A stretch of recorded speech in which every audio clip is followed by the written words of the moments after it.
Soul ties. Some people don't believe in soul ties. Well, you don't have to believe in it for it to be real. Soul ties. I just bought a little book by Frank Hammond on soul ties. It's a very little book. He's got a big book on it too. And I haven't read it yet, but I'm glad somebody wrote one. Soul ties. There's good soul ties and there's bad soul ties. A good soul tie is the soul tie between a mother and a child. A good soul tie will cause you to act in ways that are beneficial towards someone. You know, a mother is supposed to have a soul tie with the baby. Can you imagine if the mother didn't have a soul tie with the baby? If the mother didn't have the soul tie with the baby, then she would not want to get up 5 times in a night to feed the baby. But there's a connection. There's a deep inherent connection. And that's what a soul tie is. It's like when your souls are knit together. As a matter of fact, in 1 Samuel 18:1, we find an example here with David and Jonathan.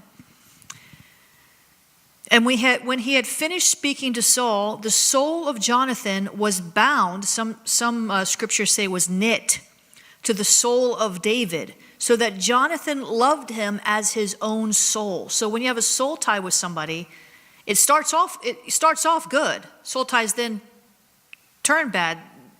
Many times they start off good. Many times they start off with a relationship that was healthy. Not always. You can have soul ties with things that are completely toxic from the beginning, like an abuser.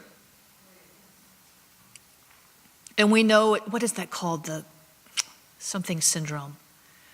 Stockholm syndrome, where someone's kidnapped. And you see this. I've seen documentaries with it.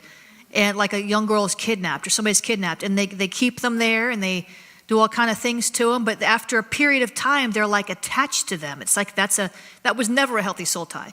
But most of the soul ties that we deal with started off in a good way. Not all, but many. I'd say most. Because most of us aren't being kidnapped, and most of us aren't being abused at that level. Even a soul tie with your parents, even if your mother or your father was abusive, chances are, it didn't start when you were a baby. Chances are, it evolved. So soul ties. When he had finished speaking to Saul, the soul of Jonathan was bound to the soul of David, so that Jonathan loved him as his own soul. And Saul took him that day and would not permit him to return to his father's house. Then Jonathan and David made a covenant because he loved him as his own soul. Jonathan stripped himself of his robe that was on him and gave it to David, even his garments, his sword, his bow, and his belt. And so they had each other's backs. Jonathan often warned David about Saul's attacks. He would help him to get out of harm's way because he loved him as his own soul. That's a strong love. And David was so faithful to the covenant that after Saul and Jonathan died, some years later, David was king, fully king of Judah and Israel. And he said, "Who can I bless for Jonathan's sake?" And it was his son Mephibosheth. And he brought him, and Mephibosheth ate at the king's table all the days of his life. He blessed him for Jonathan's sake. The covenant and the love between them was so strong that he looked to bless his children. There's also unhealthy soul ties, like the one between Samson and Delilah, or Jezebel and Ahab. These are unhealthy soul ties. I don't think that they were ever healthy. So there can be soul ties that were never. Jezebel and Ahab had a political marriage.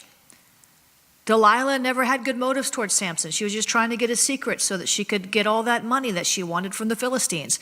So there are people that come into your lives that will try, some have tried, to form a soul tie with you for their own greedy gain or for their own spiritual advancement.